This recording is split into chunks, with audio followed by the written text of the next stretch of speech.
Raisa merupakan penyanyi asal Indonesia yang dikenal dengan suara merdunya. Sukses jadi penyanyi kondang, Raisa ternyata menyimpan banyak cerita menarik di hidupnya. Rahasia kehidupan Raisa di masa lalu pun diungkapnya dalam tayangan di kanal YouTube Narasi Entertainment. Kini sukses menjadi penyanyi, istri Hamis Daud ini ternyata suka berjualan sejak kecil. Raisa juga menceritakan tingkah bandelnya ketika kecil. Terlihat kalem dan keibuan, ternyata masa kecil Raisa tak jauh beda dengan anak-anak seumurannya. Pengalaman menggelikan saat kecil juga dialami oleh ibu satu anak ini. Raisa pun belak-belakan menceritakan pengalaman masa lalunya yang ternyata cukup bandel. Raisa kecil ternyata juga memiliki jiwa entrepreneur yang cukup tinggi. Pelantun lagu kali kedua ini membeberkan sederet tingkah bandelnya di masa kecil. Dikejar anjing.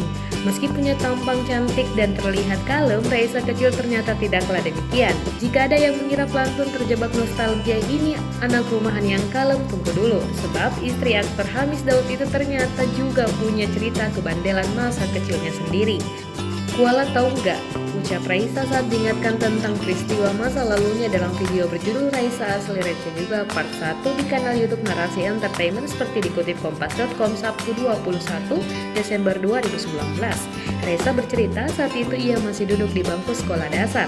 Suatu hari Raisa yang ingin bersepeda di luar rumah sengaja pamit dan minta izin ketika ibundanya sedang sholat. Gue tahu pas ibu lagi sholat kan nggak bisa ngomong, jadi kayak bu ya pergi ya. Terus gue pergi, dia berarti ya di sini, ujarnya.